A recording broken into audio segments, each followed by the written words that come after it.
Assalamu alaikum guys. After a break, we are back with the redox reactions again. और आज हम बात करने जा रहे हैं about the strength of oxidizing and reducing agents और oxidation number के related बेटा कुछ questions हम solve करेंगे. So let's talk about the strength of oxidizing and reducing agents. Strength of oxidising agents and reducing agents, इनके बारे में हम बात करेंगे. सबसे पहली बात यह है बेटा कि आपको ऑक्सीडाइजिंग और रिड्यूसिंग एजेंट्स के बारे में पहले पता होना चाहिए, जो कि हम बात कर चुके हैं कि ऑक्सीडाइजिंग एजेंट एक ऐसी स्पीशीज होती है विच कॉजेज ऑक्सीडेशन, यानी कि जो किसी और स्पीशीज की ऑक्सीडेशन कराए.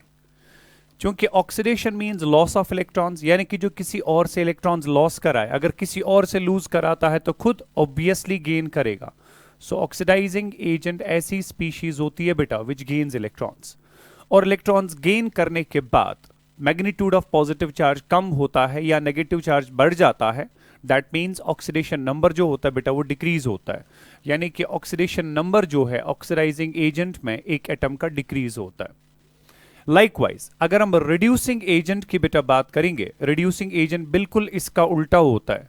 Reducing agent is something which causes reduction, right, जो किसी चीज की रिडक्शन कराए बेटा. और अगर ये उसकी रिडक्शन कराता है, क्योंकि reduction means gain of electrons, यानी कि उसको इलेक्ट्रॉन्स गेन कराता है, तो अगर ये उसको गेन कराता है तो खुद क्या करेगा, ऑब्वियसली लूज करेगा. सो इट लूजेज इलेक्ट्रॉन्स, और इलेक्ट्रॉन्स लूज करने की वजह से मैग्नीट्यूड ऑफ पॉजिटिव चार्ज बढ़ता है, यानी कि ऑक्सीडेशन नंबर जो होगा बेटा वो इंक्रीज हो जाएगा. राइट, पहली बात. दूसरी बात यह है कि अब कोई भी ऑक्सीडाइजिंग एजेंट कितना स्ट्रांग होगा या वीक, कोई भी रिड्यूसिंग एजेंट कितना स्ट्रांग होगा या वीक, ये तो एक एस्पेक्ट है जो हम आज की क्लास में बात करेंगे. Number one. Number two is that अगर आपको कोई स्पीशीज दी जाती है और आपको बस इतना पहचानना है whether it can behave as oxidizing agent or it can behave as a reducing agent, or sometimes a species can behave both as oxidizing as well as reducing. यानी कि आपको नेचर ऑफ द स्पीशीज पहचानना है, क्या इसका reducing nature है या इसका ऑक्सीडाइजिंग नेचर है या इसका दोनों नेचर है. ठीक है, वो चीज आपको बेटा पहचानने की जरूरत है. ये हो गए दूसरे एस्पेक्ट्स. तीसरा जो है, हम फॉर्मूला बेस्ड बेटा क्वेश्चन सॉल्व करने की कोशिश करेंगे कि ऑक्सीडेशन नंबर की बेसिस पे एक कंपाउंड का फॉर्मूला जो है उसको कैसे निकाला जा सकता है. Right, so these will be the 3 important points जो कि हम आज की क्लास में डिस्कस करेंगे. And I will be starting with the first part. हम कैसे डिसाइड कर सकते हैं बेटा nature of a species, nature of oxidising nature, reducing nature, oxidising nature, या दोनों, ये कैसे डिसाइड हो सकता है. ओके, सो दे तो हमारे पास बेटा आज की क्लास में पहली बात हुई जो हमें पता होनी चाहिए थी, ऑक्सीडाइजिंग एजेंट, रिड्यूसिंग एजेंट क्या होता है. उसके बाद मैं कुछ स्टेटमेंट्स बेटा आपको यहां पे बताने की जरूरत है, जो स्टेटमेंट्स असल में आपको क्वेश्चन सॉल्व करने में काम आएंगे. ठीक है, स्टेटमेंट में दे रहा हूं. इफ ए स्पीशीज, राइट, आप ये स्टेटमेंट बेटा खुद भी लिख दीजिएगा. If a species has an atom, if a species has an atom, particularly central atom की बात करते हैं, ठीक है, in its highest possible oxidation state, in its highest possible oxidation state, right, in its highest possible oxidation state, right, please remember it can only behave as oxidizing agent. It can only behave as an oxidizing agent. It can only behave as an oxidizing agent. अगर आपको कभी question में कोई 4 species दी जाती हैं, ए, B, C and D, और question आपसे ये पूछता है इनमें से कौन सी स्पीशीज बिहेव कर सकती है ओनली एज ऑक्सीडाइजिंग एजेंट, यानी कि इनमें से कौन सी स्पीशीज ऐसी है which can only gain the electrons, right बेटा, तो आपको वो पहचानने के लिए मैंने स्टेटमेंट बताई है कि अगर कोई स्पीशीज ऐसी है जिसमें सेंट्रल एटम अपने हाईएस्ट पॉसिबल ऑक्सीडेशन स्टेट में मौजूद है, तो वो स्पीशीज जो होगी बेटा that can only behave as oxidising agent. Now the point is why, क्योंकि हाईएस्ट पॉसिबल ऑक्सीडेशन स्टेट का मतलब ये होता है कि जितने भी इलेक्ट्रॉन्स आपका कोई एटम लूज कर सकता था उतने वो कर चुका है, because highest possible oxidation state means maximum positive charge, right. और किसी भी एटम पे मैक्सिमम पॉजिटिव चार्ज तब आता है जब वो जितने मैक्सिमम इलेक्ट्रॉन्स लूज कर सकता था उतने वो कर चुका हो। सो जब भी आपके पास कोई स्पीशीज में एक एटम अपने हाईएस्ट पॉसिबल ऑक्सीडेशन स्टेट में होगा, दैट मींस बेटा जितने मैक्सिमम इलेक्ट्रॉन्स वो लूज कर सकता था उतने वो कर चुका है। क्योंकि अब उसके पास कोई भी वैलेंस इलेक्ट्रॉन्स नहीं बचे हैं लूज करने के लिए, क्योंकि अगर वो अब लूज नहीं कर सकता, अब वो लूज नहीं कर सकता, that means it can not behave as reducing agent. हां, अपने हाईएस्ट पॉसिबल ऑक्सीडेशन स्टेट में होने की वजह से उस पे magnitude of positive charge maximum होगा, और magnitude of positive charge maximum होने का मतलब ये हुआ बेटा it is highly electron deficient. Because किसी भी सिस्टम पे जितना नेगेटिव चार्ज ज्यादा होता है उतना उसको इलेक्ट्रॉन रिच माना जाता है, और जिस पे पॉजिटिव चार्ज ज्यादा होता है उतना उसको इलेक्ट्रॉन डेफिशिएंट माना जाता है। तो जब सेंट्रल एटम अपने हाईएस्ट पॉसिबल ऑक्सीडेशन स्टेट में हुआ, सो it will be having the maximum possible positive charge, और जितना पॉजिटिव चार्ज ज्यादा होता है उतना एटम इलेक्ट्रॉन डेफिशिएंट होगा, और जितना एटम इलेक्ट्रॉन डेफिशिएंट ज्यादा होता है उतनी उसकी ज्यादा टेंडेंसी होती है टू गेन द इलेक्ट्रॉन्स, और जिसकी टेंडेंसी रहती है to gain the electrons it can behave as oxidising agent. तो ऐसी स्पीशीज जो है बेटा it can behave as oxidising agent but it can not behave as reducing agent. वही मैंने कहा, आप स्टेटमेंट फिर से देखिए, if a species has an atom, I mean central atom always, if a species has an atom in its highest possible oxidation state it can only behave as an oxidising agent. तो atom जो यहां पे हमने लिखा इसको आप side में बेटा सेंट्रल भी लिख सकते हैं साथ में, आई मीन सेंट्रल एटम, राइट। तो ये तो आपके पास बेटा एक स्पीशीज हो गए, एक केस हो गया। मैं इसमें एक एग्जांपल ले रहा हूं, ठीक है, मैं इसमें एक एग्जांपल ले रहा हूं। फॉर एग्जांपल आपको मैंगनीज के कोई 3 कंपाउंड्स दिए गए या 4 कंपाउंड्स दिए गए। एक आपके पास है बेटा Mn2O7, दूसरा आपके पास है Mn2O3, तीसरा आपके पास है MnO2, चौथा आपके पास है MnO, राइट। क्वेश्चन आपसे बस इतना पूछता है, आप बताइए इनमें से कौन सी स्पीशीज ऐसी है which can only behave as oxidising agent. तो अगर आपको यह देखना है कि कौन सी स्पीशीज बिहेव करेगी ओनली एज ऑक्सीडाइजिंग एजेंट, तो वहां पे सेंट्रल एटम होना चाहिए अपने हाईएस्ट पॉसिबल ऑक्सीडेशन स्टेट में, राइट बेटा। अब हाईएस्ट पॉसिबल ऑक्सीडेशन स्टेट में होने के लिए अगर हम मैंगनीज की बेटा बात करेंगे, आप याद करिए मैंगनीज का जो हाईएस्ट पॉसिबल ऑक्सीडेशन स्टेट था HPOS, highest possible oxidation state था, दैट वाज +7, वो ऑलरेडी हम देख चुके हैं। अब आपको बस यहां पे ये देखना है कौन से कंपाउंड में मैंगनीज का ऑक्सीडेशन स्टेट जो है बेटा वो +7 होगा। अगर आप यहां की बात करेंगे इस कंपाउंड में मैंगनीज है +7, अगर आप यहां की बात करेंगे इस कंपाउंड में मैंगनीज है +3, यहां की बात करेंगे यहां पे मैंगनीज है +4, यहां की बात करेंगे यहां पे मैंगनीज है +2। Since this is the compound जहां पे मैंगनीज अपने हाईएस्ट पॉसिबल ऑक्सीडेशन स्टेट में है, सो दिस इज कंपाउंड, ये कंपाउंड जो होगा बेटा it can only behave as oxidising agent, so your response has to be this one Mn2O7. I hope you got my point. We'll be solving some more examples here as well. But before we go for further examples, I'll be talking about one more statement here. Statement में ले रहा हूं बेटा, आप खुद भी note करिएगा। I can say if a species, right? If a species has its central atom, जो इसका central atom होता है, if a species has its central atom in its lowest possible oxidation state, okay, in its lowest possible oxidation state, in its lowest possible oxidation state, right? Please remember, it can only behave as a reducing agent, right? It can only behave as a reducing agent. You again need to understand this, right? पहली बात आपको यह देखनी है कि reducing agent था क्या। Reducing agent वो species होती है बेटा which loses electrons, right? Which loses electrons. Oxidizing agent वो होता है which gains electrons. अगर आपके पास कोई molecule ऐसा है जहां पे central atom अपने lowest possible oxidation state में है, लोवेस्ट पॉसिबल मींस बेटा जितना मैक्सिमम नेगेटिव चार्ज उस पे आ सकता था उतना वो आ चुका है, यानी कि जितने इलेक्ट्रॉन्स वो गेन कर सकता था उतने वो कर चुका है। जब कोई भी मॉलिक्यूल का सेंट्रल एटम अपने लोवेस्ट पॉसिबल ऑक्सीडेशन स्टेट में होगा, इट मींस जितने मैक्सिमम इलेक्ट्रॉन्स वो गेन कर सकता था उतने वो कर चुका है।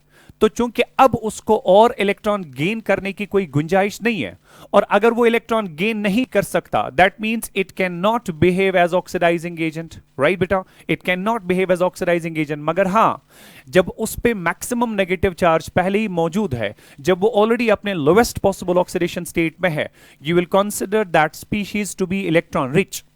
और अगर आपका मॉलिक्यूल बेटा इलेक्ट्रॉन रिच हुआ, तो आपके मॉलिक्यूल की टेंडेंसी रहती है not to gain the electrons but to give away the electrons, but to lose the electrons. And if you feel that a molecule has a tendency to lose electrons only, that means beta, this species is surely going to behave only as a reducing agent. This is surely going to behave only as a reducing agent. Fine beta, वही statement मैंने यहाँ पे लिख दिया. If a species has an atom, यानी कि central atom in its, next one. If a species has its central atom in its lowest possible oxidation state, it can only behave as a reducing agent. I've explained it that why it can behave only as a reducing agent. अब जाके बेटा इसके case में भी हम कुछ examples लेंगे, जहां पे मैं आपसे ये पूछूंगा कि आप बताइए इनमें से कौन सी स्पीशीज बिहेव कर सकती है only as a reducing agent. Fine बेटा, मेरे पास 2-3 कंपाउंड्स हैं, आपको बस पहचानना है इनमें से कौन सी स्पीशीज बिहेव करेगी ओनली एज ऑक्सीडाइजिंग एजेंट। मेरे पास है अमोनिया, मेरे पास है नाइट्रोजन, मेरे पास है बेटा NO2, मेरे पास है N2O। क्वेश्चन आपसे बस ये पूछ रहा है इनमें से कौन सी स्पीशीज बिहेव करेगी ओनली एज रिड्यूसिंग एजेंट। अगर आप चाहते हैं कि स्पीशीज बिहेव करे ओनली एज रिड्यूसिंग एजेंट, तो सेंट्रल एटम जो होना चाहिए that should be present in its lowest possible oxidation state. जहां तक नाइट्रोजन की बात है, ये बेटा बिलोंग करता है to group 15 of the periodic table, और आपको ऑलरेडी मैं बता चुका हूं इसका लोवेस्ट पॉसिबल ऑक्सीडेशन स्टेट होता है -3, क्योंकि इसकी वेल, ये पी ब्लॉक एलिमेंट है, इसकी वैलेंस शेल में 5 इलेक्ट्रॉन्स मौजूद होते हैं।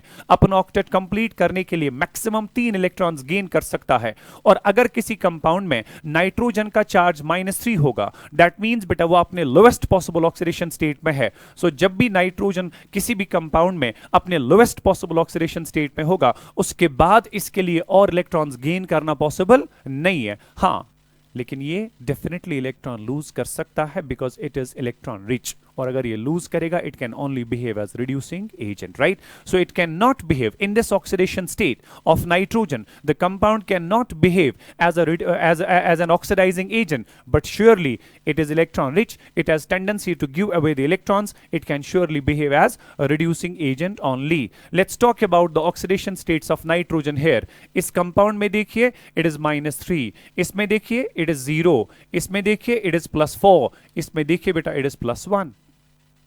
तो इन सारे कंपाउंड्स में से अमोनिया वाहिद एक ऐसा कंपाउंड है जिस कंपाउंड में बेटा नाइट्रोजन का ऑक्सीडेशन स्टेट -3 है। So this compound can only behave as a reducing agent. I hope you got my point. So I have clear 2 points for you today. एक, जब भी किसी मॉलिक्यूल में सेंट्रल एटम अपने हाईएस्ट पॉसिबल ऑक्सीडेशन स्टेट में होगा, तो जितने मैक्सिमम इलेक्ट्रॉन्स वो लूज कर सकता था उतने वो कर चुका है। अब लूज करने के लिए उसके पास कुछ नहीं बचा। चूंकि वो लूज नहीं कर सकता, that means it can not behave as reducing agent. मगर हां, लूज करने की वजह से उस पे maximum magnitude of positive charge आ चुका होता है, जिसकी वजह से वो काफी इलेक्ट्रॉन डिफिशिएंट होगा, उसकी स्ट्रॉन्ग टेंडेंसी रहेगी to gain the electrons, so it can behave only as oxidising agent. Likewise, अगर किसी मॉलिक्यूल में सेंट्रल एटम अपने लोवेस्ट पॉसिबल ऑक्सीडेशन स्टेट में होगा, सो जितने वो इलेक्ट्रॉन्स गेन कर सकता था उतने वो कर चुका है, इसके पास और गेन करने की कोई कैपेसिटी नहीं है, so that way it can not behave as oxidising agent. मगर हां, अपने लोवेस्ट पॉसिबल ऑक्सीडेशन स्टेट में होने की वजह से इट इज इलेक्ट्रॉन रिच, और जो इलेक्ट्रॉन रिच स्पीशीज होती हैं बेटा, they have strong tendency to lose the electrons, so they can only behave as reducing agents, right. और दोनों केसेस में मैंने आपके सामने एक एक एग्जांपल रखी है। अब कॉमन सेंस की बात है, अगर किसी मॉलिक्यूल में सेंट्रल एटम लोवेस्ट या हाईएस्ट के बजाय किसी इंटरमीडिएट ऑक्सीडेशन स्टेट में हुआ, चूंकि मैंने आपसे कहा है कि जो भी पी ब्लॉक और डी ब्लॉक एलिमेंट्स होते हैं, मेजॉरिटी ऑफ देम, उनमें एक रेंज होता है ऑक्सीडेशन स्टेट्स का, लोवेस्ट भी और हाईएस्ट भी। जो लोवेस्ट और हाईएस्ट के बीच में बाकी सारे ऑक्सीडेशन स्टेट्स आते हैं, उनको इंटरमीडिएट ऑक्सीडेशन स्टेट्स कहा जाता है। जैसे मैंगनीज में आपको पता है उसका रेंज होता है 0 to +7, 0 लोवेस्ट +7 हाईएस्ट। सो 0 जो है उसका लोवेस्ट है, +7 हाईएस्ट है। 0 और +7 के बीच में +1 +2 +3 +4 +5 +6 तक, ये सारे जो है बेटा, they are basically the intermediate oxidation states. Nitrogen का रेंज है -3 to +5, -3 लोवेस्ट, +5 हाईएस्ट, राइट। -3 से लेके +5 तक, -2, -1, 0, +1, +2, +3, +4, ये सारे के सारे बेटा इंटरमीडिएट ऑक्सीडेशन स्टेट्स कंसिडर किए जाएंगे, राइट। अब खुद देखिए, अगर किसी मॉलिक्यूल में सेंट्रल एटम अपने इंटरमीडिएट ऑक्सीडेशन स्टेट में है, ना हाईएस्ट में है ना लोवेस्ट में है, क्योंकि ये एटम जो है बेटा हाईएस्ट में भी जा सकता है, लोवेस्ट में भी जा सकता है, बिकॉज अभी हायर भी अचीव करना बाकी, लोअर भी अचीव करना बाकी। अगर ये हायर में भी जा सकता है, लोअर में भी जा सकता है, दैट मीन्स बेटा it can lose as well as gain the electrons. और जो भी स्पीशीज इलेक्ट्रॉन लूज और गेन दोनों करने की कैपेसिटी रखे, ऐसी स्पीशीज को के बारे में हम ये कहते हैं बेटा, it can behave both as oxidising as well as a reducing agent, right. I hope you got my point. I will make my statement here, the species in which, right, तो please remember and please write the statement yourself, the species in which, ठीक है, इसको copy करें साथ साथ, the species in which central atom can behave, central atom can behave, sorry, central atom is present, just a minute, species in which central atom is present, central atom is present in any of its intermediate oxidation states, in any of its intermediate, right, intermediate oxidation states, ठीक है बेटा, please remember it can behave both as oxidizing as well as reducing agents, both as oxidizing agents as well as the reducing agents, right? So that was the statement जो मैंने अभी आपके लिए बेटा explain कर दिया। अब यही चीज जो है मैं आपके सामने रख रहा हूं एक और एग्जाम्पल के फॉर्म में, जहां पे आपको बेटा बस ये बताना, चलिए ऊपर वाली एग्जांपल जो मैंने आपको यहां पे दी हुई है, आपको बताना है कि इस सेट ऑफ कंपाउंड्स में से कौन सा कंपाउंड ऐसा है which can behave only as oxidizing, कौन सा ऐसा है which can behave only as reducing, और कौन सा ऐसा है which can behave both as oxidising as well as reducing. Condition क्या है, जब भी कोई मॉलिक्यूल में सेंट्रल एटम अपने लोवेस्ट पॉसिबल ऑक्सीडेशन स्टेट में होगा, it can only behave as reducing, अगर हाईएस्ट में हुआ it can only behave as oxidizing, अगर इंटरमीडिएट में हुआ it can behave as both, right. और नाइट्रोजन में रेंज आपको पता है, इट इज -3 to +5, ओके। अब आप मुझे बताइए, यहां पे आपने ऑक्सीडेशन स्टेट्स भी निकाले हैं, यहां पे नाइट्रोजन -3 में है, -3 लोवेस्ट हुआ, it can behave only as reducing agent. यहां पे नाइट्रोजन 0 में है, चूंकि 0 इंटरमीडिएट आता है, -3 और +5 के बीच का कोई नंबर है, तो दैट वे बेटा it will be both oxidizing as well as reducing. NO2 की बात करेंगे, +4 में है, क्योंकि ये भी -3 और +5 के बीच में आता है, ये भी इंटरमीडिएट है, तो it can behave both as oxidising as well as reducing. N2O की बात करेंगे बेटा, यहां पे नाइट्रोजन आपके पास +1 में है, again intermediate, so it can again behave both as oxidising as well as reducing agent, right. So that was basically my first important discussion for the day. आप कैसे नेचर ऑफ स्पीशीज पहचान सकते हो बेटा, oxidising, reducing, किस तरह से आप अंडरस्टैंड कर सकते हैं कि स्पीशीज का नेचर कैसा होगा, right. So that was basically the first point. I'll be talking about the second part here, but before moving to the second part, I'll be asking you certain questions here. ये questions आप घर जाके solve करेंगे। In each of the following examples, या in each of the following compounds, in each of the following compounds,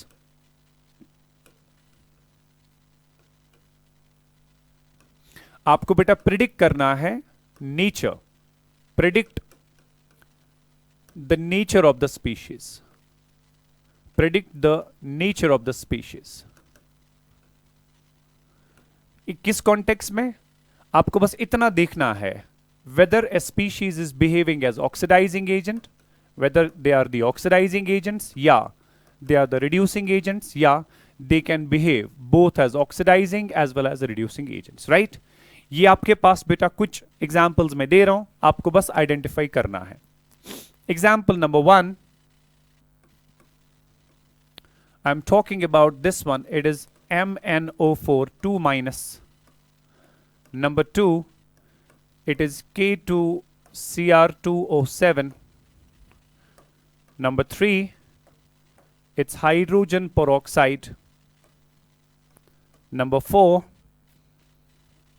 it is sodium thiosulfate Na2S2O3. Next, it's number 5 now. KMnO4, potassium permanganate. Number 6, sulfuric acid, H2SO4. Number 7, phosphine, PH3. Number 8, hydrogen sulfide, H2S. Okay, तो इन सारी species का nature आपने बेटा identify करना है, देखना है कि इनमें से कौन सी स्पीशीज बिहेव करेगी ओनली एज ऑक्सीडाइजिंग या ओनली एज रिड्यूसिंग, या कौन सी स्पीशीज बिहेव करेगी both as oxidising as well as reducing agents, right. Examples are there on the board, आप एग्जाम्पल बेटा जल्दी जल्दी कोट कर सकते हैं। Will be just moving on to the next part today. Finish with the examples quickly. Come on. Jog it down. चलिए बेटा, let's talk about the next part here. अब इसमें दूसरा क्वेश्चन हमें पूछा जाता है, जहां पे आपको बेटा कोई 4 स्पीशीज दी गई, आपको क्वेश्चन पूछेगा कि इन स्पीशीज को अरेंज करो इन द इंक्रीजिंग या decreasing order of their oxidizing strength या रिड्यूसिंग स्ट्रेंथ, राइट। अब मुझे एक सिंपल सी बात बताइए बेटा, ऑक्सीडाइजिंग एजेंट ऑलरेडी आप जानते हैं कि ये एक ऐसी स्पीशीज होती है which has the tendency to gain the electrons, right. अब जिस स्पीशीज में ज्यादा टेंडेंसी होती है टू गेन द इलेक्ट्रॉन्स, उसको उतना स्ट्रॉन्गर ऑक्सीडाइजिंग एजेंट माना जाता है। यानी कि strength of oxidising agent is directly proportional to tendency to gain electrons, right. तो अगर आपने स्ट्रेंथ ऑफ ऑक्सीडाइजिंग एजेंट की बात करनी है तो आई कैन सिंपली से, सबसे पहला पॉइंट मेरा बेटा कि स्ट्रेंथ ऑफ ऑक्सीडाइजिंग एजेंट जो है it's directly proportional to the tendency of species to gain the electrons, right. I will write tendency to gain the electrons, ठीक है। एक स्पीशीज में कितनी टेंडेंसी है इलेक्ट्रॉन्स को गेन करने की, लेकिन किसी भी स्पीशीज में कितनी टेंडेंसी रहती है to gain the electrons, it depends upon कि उसमें इलेक्ट्रॉन डिफिशिएंसी कितनी ज्यादा है। आप सिंपली मान सकते हैं बेटा, युस यूता बछोत छो आसान जात सुस्तीजा थप दिवान जात, राइट। ये मिस ऑलरेडी याड बेर था इससे तमिशन थप देने जरूरत आसान क्या। सो जहां पे आपका कोई भी मॉलिक्यूल ऐसा होगा जिसमें central atom higher oxidation state की तरफ होगा, यानी कि जिस पे पॉजिटिव चार्ज ज्यादा होगा, वो उतना ज्यादा इलेक्ट्रॉन डेफिशिएंट कंसीडर किया जाएगा, और जो जितना ज्यादा इलेक्ट्रॉन डेफिशिएंट होगा उसकी उतनी ज्यादा टेंडेंसी रहेगी टू गेन द इलेक्ट्रॉन्स, और जिसकी ज्यादा टेंडेंसी रहेगी टू गेन द इलेक्ट्रॉन्स हम उसको मानते हैं it's a stronger oxidising agent. तो strength of oxidising agent is directly proportional to tendency to gain the electrons. मगर किसकी टेंडेंसी ज्यादा होगी किसकी कम, it is directly proportional to the oxidation state of central atom. तो जिस भी कंपाउंड में सेंट्रल एटम का ऑक्सीडेशन स्टेट बेटा ज्यादा होगा, तो प्लीज रिमेंबर उस कंपाउंड में मॉलिक्यूल की ज्यादा या उस कंपाउंड की ज्यादा टेंडेंसी रहती है टू गेन द इलेक्ट्रॉन्स, और वो ज्यादा स्ट्रॉन्गर ऑक्सीडाइजिंग एजेंट बनता है, ठीक है। इसी तरह से अगर हम स्ट्रेंथ ऑफ रिड्यूसिंग एजेंट की बेटा बात करेंगे, ठीक है, कौन सा रिड्यूसिंग एजेंट कितना स्ट्रॉन्ग होगा, क्योंकि रिड्यूसिंग एजेंट वो स्पीशीज होती है विच गेन्स द इलेक्ट्रॉन्स। अब जिसकी ज्यादा tendency which loses the electrons, अब जिसकी ज्यादा टेंडेंसी होती है टू लूज द इलेक्ट्रॉन्स, वो उतना स्ट्रॉन्गर रिड्यूसिंग एजेंट बनेगा। Fine, reducing agent is a species which has the tendency to lose the electrons, और जिसकी ज्यादा टेंडेंसी रहेगी टू लूज द इलेक्ट्रॉन्स वो उतना स्ट्रॉन्गर रिड्यूसिंग एजेंट बनेगा। फाइन, अब जितना वो ज्यादा स्ट्रॉन्गर रिड्यूसिंग एजेंट होना चाहिए, आप उसको कैसे ऑक्सीडेशन स्टेट के साथ रिलेट कर सकते हो वो समझना है, क्योंकि जो जितना ज्यादा इलेक्ट्रॉन रिच होगा उसकी उतनी ज्यादा कैपेसिटी रहती है इलेक्ट्रॉन्स को देने की, ठीक है। सपोज आजकल मुबारक महीना चल रहा है, आप चैरिटी के बारे में सोचते हैं, सपोज मैं चैरिटी करूं कोई, अगर आपके पास खुद है तभी तो आप चैरिटी करेंगे, तभी तो आप किसी को देंगे। अगर आप खुद डेफिशिएंट है, आप किसी और को देने के सूरत में नहीं है, तो यू कैन नॉट गिव। लेकिन हां, जो जितना रिच होगा उस पे उतनी ज्यादा जिम्मेदारी बनती है कि वो जो है किसी के साथ अपना शेयर करे। तो याद रखिएगा, जहां पे ऑक्सीडेशन स्टेट जितना लोअर होता है, यानी कि जितनी नेगेटिव चार्ज वहां पे ज्यादा होती है, उतना स्पीशीज इलेक्ट्रॉन रिच बनेगी। और जो इलेक्ट्रॉन रिच स्पीशीज होती हैं, they have stronger tendency to give away the electrons, they have greater tendency to give away the electrons, they have greater tendency to lose the electrons, so they can behave as more stronger reducing agents, right बेटा। So जितना oxidation state कम, यानी कि जितनी negative charge ज्यादा, जितनी negative charge ज्यादा, जितना electron richness ज्यादा, उतना ऑक्सीडेशन स्टेट कम होता है। मगर जितना नेगेटिव चार्ज ज्यादा, उतना स्ट्रॉन्गर रिड्यूसिंग एजेंट होगा। So I can say strength of a reducing agent जो होगा, it is basically measured as tendency to lose electrons, right. It is directly proportional to tendency to lose electrons, मगर it is inversely proportional to oxidation state of central atom. जितना central atom का oxidation state नीचे होगा, उतना वो ज्यादा electron rich होगा, उतना उसकी ज्यादा टेंडेंसी रहेगी टू लूज इलेक्ट्रॉन्स बेटा, उतना वो स्ट्रॉन्गर रिड्यूसिंग एजेंट बनता है। फाइन। अब इन दोनों पर्टिकुलर कॉन्सेप्ट्स पे एक एक क्वेश्चन हम सॉल्व करेंगे, जहां पे आपको बस बेटा रिड्यूसिंग नेचर या ऑक्सीडाइजिंग नेचर जो है बेटा, उनका ऑर्डर पूछा जाएगा, ठीक है। फॉर एग्जाम्पल, आपको एक क्वेश्चन दिया गया कि हमारे पास कुछ स्पीशीज ऐसी हैं, species is like this, potassium dichromate आपके पास है K2Cr2O7, राइट बेटा। आपके पास क्रोमिक ऑक्साइड है Cr2O3, आपके पास क्रोमियम ऑक्साइड है CrO, ठीक है। आपके पास क्वेश्चन ये पूछता है कि इनके ऑक्सीडाइजिंग नेचर का ऑर्डर बताइए, कौन कितना स्ट्रॉन्गर ऑक्सीडाइजिंग या रिड्यूसिंग एजेंट होगा। क्या करना है, क्योंकि आपको पता है कि स्ट्रेंथ ऑफ ऑक्सीडाइजिंग एजेंट जो है, it is directly proportional to oxidation state of central atom. तो जहां पे सेंट्रल एटम का ऑक्सीडेशन स्टेट ज्यादा पॉजिटिव होगा, ज्यादा हायर होगा, उतना वो स्ट्रॉन्गर ऑक्सीडाइजिंग एजेंट बनेगा। पोटेशियम डाइक्रोमेट में जब आप क्रोमियम का ऑक्सीडेशन स्टेट निकालते हैं, वो +6 आता है। Cr2O3 में अगर आप क्रोमियम का ऑक्सीडेशन स्टेट निकालेंगे, वो +3 आ जाएगा। CrO में अगर आप निकालेंगे तो वो +2 आ जाएगा। तो यहां पे चूंकि सेंट्रल एटम का ऑक्सीडेशन स्टेट सबसे ज्यादा है, so this will be most electron deficient, it has strongest tendency to gain the electrons, it will be the strongest oxidising agent. So अगर इसमें मुझे स्ट्रेंथ ऑफ ऑक्सीडाइजिंग एजेंट पूछा गया, मेरा ऑर्डर सीधा ये रहेगा बेटा, K2Cr2O7 is a more stronger oxidising agent as compare to Cr2O3 as compare to CrO, right.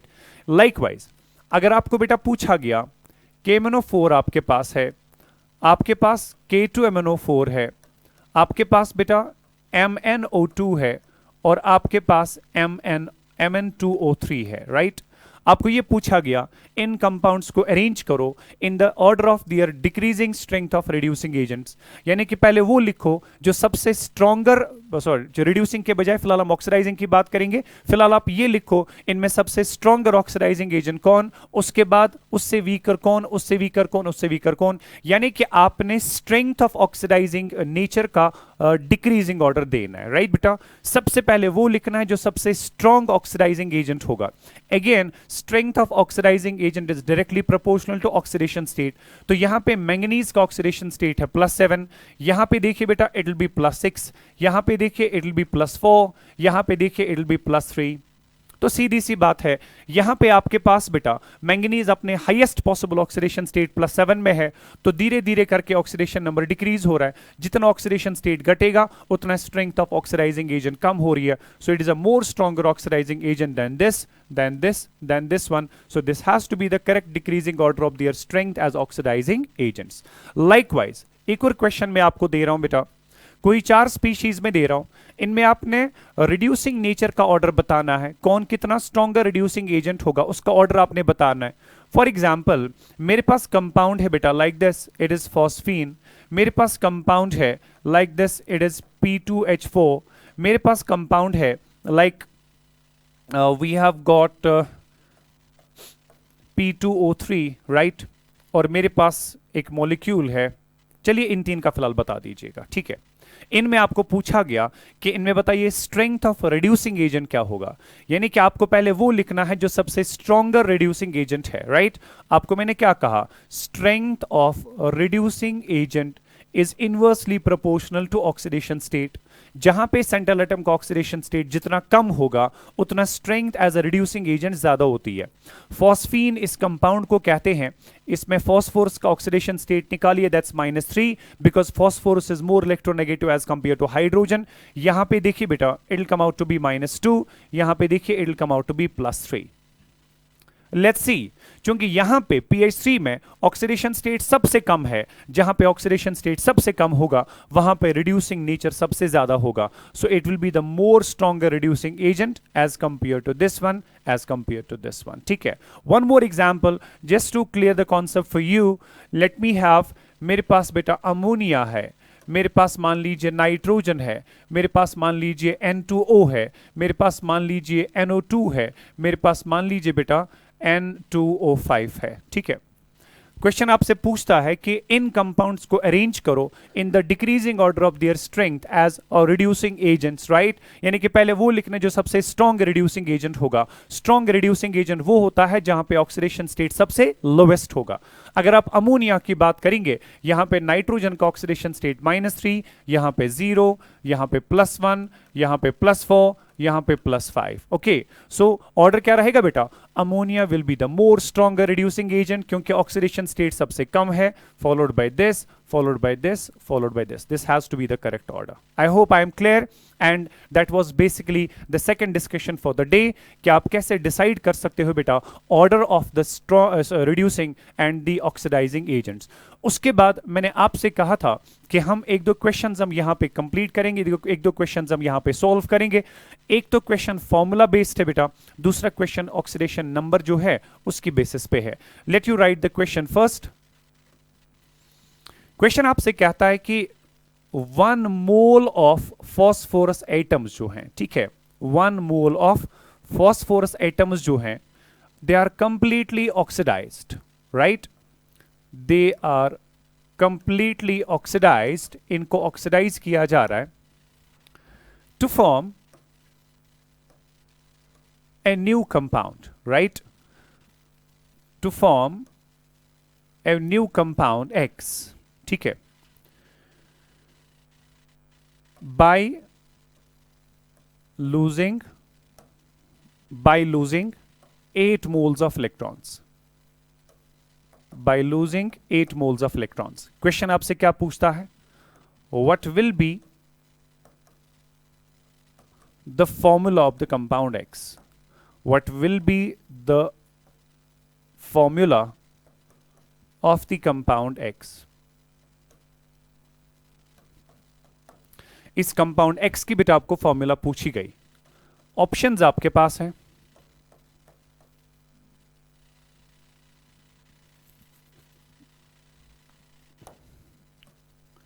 Eight moles के बजाय please take it 5 moles, right, 5 moles of electrons. Okay, आपके पास ऑप्शन है बेटा, it is pH3। Option second आपके पास है, it is H3PO2। Option third आपके पास है, इट इज H3PO3। ऑप्शन 4 आपके पास है, दिस इज H3PO4। ये आपके पास बेटा 4 कंपाउंड्स हैं। आप क्वेश्चन देख लीजिएगा। 1 mole of phosphorus atoms are completely oxidized to form a new compound X by losing 5 moles of electrons। यानी कि 1 mole of phosphorus atoms ने 5 moles of electrons को lose किया है। What will be the formula of the compound X? यानी कि electrons lose करने के बाद जो वहां पे नया कंपाउंड X बन चुका है, इसका आपको बेटा फॉर्मूला पूछा गया। तो ऑक्सीडेशन स्टेट की बेसिस पे फॉर्मूला हमेशा निकालने के लिए एक बात याद रखिएगा बेटा कि आपको वहां पे बस इतना देखना है कि कितने इलेक्ट्रॉन्स पर एटम या पर मॉलिक्यूल वहां पे लूज हुए हैं। अकॉर्डिंगली आपको यह पता चलेगा कि एक एटम ने कितने इलेक्ट्रॉन्स या एक मॉलिक्यूल ने कितने इलेक्ट्रॉन्स को लूज करके कोई नया कंपाउंड बनाया हुआ है। तो नए कंपाउंड में उसका ऑक्सीडेशन स्टेट बताने के बाद आप नया कंपाउंड प्रिडिक्ट कर सकते हैं कि नया कंपाउंड कौन सा होगा। जैसे यहां पे क्वेश्चन कहता है कि 1 मोल ऑफ फॉस्फोरस एटम्स ने 5 मोल्स ऑफ इलेक्ट्रॉन्स लूज किए। आराम से बेटा बात समझ लेना कि मैं इनमें से कंपाउंड की फॉर्मूला प्रिडिक्ट कैसे कर सकता हूं। तो जब मैं क्वेश्चन को सॉल्व करूंगा तो मेरे पास क्या है, I have got 1 mole of phosphorus atoms, right, 1 mole of phosphorus atoms. ये असल में 5 मोल ऑफ इलेक्ट्रॉन्स लूज करके कोई कंपाउंड X बना लेता है। अब कॉमन सेंस की बात है, अगर 1 मोल ऑफ फॉस्फोरस एटम्स ने 5 मोल्स ऑफ इलेक्ट्रॉन्स बेटा लूज कर दिए, दैट मीन्स एक एटम जो फॉस्फोरस का होगा, दैट मीन्स एक एटम जो फॉस्फोरस का होगा, जाहिर सी बात है बेटा ये 5 इलेक्ट्रॉन्स लूज करके अपने आप को एक्स में कन्वर्ट कर गया होगा। सिंपल। सो अगर 1 मोल ने 5 मोल्स ऑफ इलेक्ट्रॉन्स लूज किए हैं, दैट सिंपली मींस बेटा एक एटम जो फॉस्फोरस का है, 1 मोल ऑफ फॉस्फोरस एटम्स ने 5 मोल्स ऑफ इलेक्ट्रॉन्स लूज किए, that means 1 atom of phosphorus जो होगा उसने 5 इलेक्ट्रॉन्स लूज किए होंगे। और 1 atom of phosphorus 5 electron lose करने के बाद कोई कंपाउंड एक्स बना गया, क्योंकि फॉस्फोरस में ऑक्सीडेशन स्टेट जो था that was equal to 0। Phosphorus atom है और एलिमेंटल स्टेट में, एटॉमिक स्टेट में आपको पता है ऑक्सीडेशन स्टेट एलिमेंट का होता है 0। सो एटॉमिक फॉर्म में फॉस्फोरस का ऑक्सीडेशन स्टेट 0 था, लेकिन 5 इलेक्ट्रॉन लूज करने के बाद जो आपके पास ऑक्सीडेशन स्टेट होगा बेटा of phosphorus in X, right, oxidation state of phosphorus in X जो होगा that has to be equal to +5, because 5 electrons lose करने के बाद oxidation number will increase by 5 units. तो अगर पहले एटॉमिक फॉर्म में oxidation state of phosphorus atom अगर पहले 0 था, लेकिन कंपाउंड एक्स बनता है by the loss of 5 electrons, that means compound X में फॉस्फोरस का ऑक्सीडेशन स्टेट +5 होना चाहिए, राइट।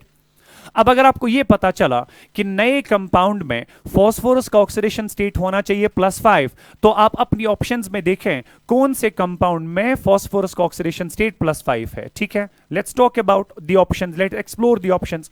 pH3 में देखिए फॉस्फोरस का ऑक्सीडेशन स्टेट है -3, it can not be your answer. H3PO2 में देखिए फॉस्फोरस का oxidation state +1, it can not be your answer. H3PO3 में फॉस्फोरस का ऑक्सीडेशन स्टेट होता है +3, it can not be your answer. H3PO4 is the only example from these 4 compounds जहां पे phosphorus का ऑक्सीडेशन स्टेट +5 होता है। दैट मीन्स बेटा आपका नया कंपाउंड X जो होना चाहिए that has to be H3PO4। Why? क्योंकि आपका फॉस्फोरस जो है बेटा 1 मोल ऑफ फॉस्फोरस एटम्स ने 5 मोल्स ऑफ इलेक्ट्रॉन्स लूज किए थे, दैट मीन्स एक फॉस्फोरस एटम ने 5 इलेक्ट्रॉन्स लूज किए हैं। अगर एक फॉस्फोरस एटम ने 5 इलेक्ट्रॉन्स लूज किए, उसका ऑक्सीडेशन नंबर कहां से कहां चेंज हुआ? From 0 to +5।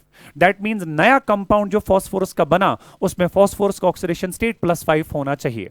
क्योंकि उसमें फॉस्फोरस का ऑक्सीडेशन स्टेट +5 होगा, तो इन कंपाउंड्स में से सिर्फ एक ही कंपाउंड ऐसा है जहां पे फॉस्फोरस का ऑक्सीडेशन स्टेट है +5, that is the last one, so that has to be your answer. So आप फाइनली क्या लिखेंगे बेटा कि जो मेरा कंपाउंड X है, राइट, जो मेरा कंपाउंड X है, so that compound X will be basically equal to H3PO4, क्योंकि यहां पे फॉस्फोरस का ऑक्सीडेशन स्टेट जो है that's +5। Okay, that was one type of question. मैं यहां पे बेटा एक और क्वेश्चन आपको दे रहा हूं, प्लीज आप इसको घर जाके सॉल्व करिएगा। Question says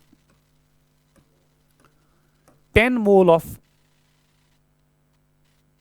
nitrogen, 10 mole of nitrogen in gaseous phase, in gaseous phase lose, it's 10 moles, lose 30 moles of electrons, lose 30 moles of electrons to form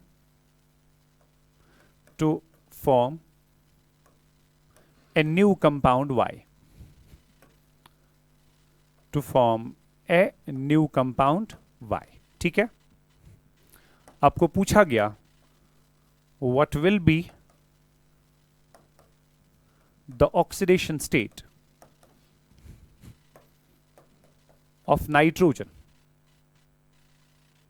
what will be the oxidation state of nitrogen in the new compound। Better is यहां पे आप लिखेंगे 10 moles of nitrogen atoms. ठीक है, यहां पे आप लिखेंगे बेटा 10 moles of nitrogen atoms, 10 moles of nitrogen atoms in gaseous phase lose 30 moles of electrons to form a new compound Y. What will be the oxidation state of nitrogen in the new compound, right? And which of the following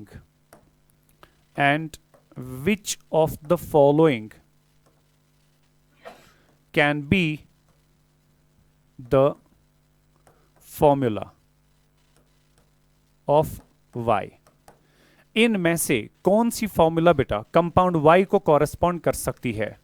option first आपके पास है that is N2O, option second आपके पास है that is NO2, option third आपके पास है that is N2O3, option four आपके पास है that is HNO3, right? ये हमारे पास बेटा एग्जाम्पल्स हैं, ये सॉरी ऑप्शंस हैं। तो आप इनमें से देखेंगे कि नाइट्रोजन का ऑक्सीडेशन स्टेट जो है कौन से वाले केस में वही आता है जो आपकी ऑब्जर्वेशंस बताती हैं। अकॉर्डिंगली आप अपने कंपाउंड की फॉर्मूला जो है उसको बता सकते हैं। Rest will do next time इंशाल्लाह। Thank you so much, stay blessed, अल्लाह हाफिज।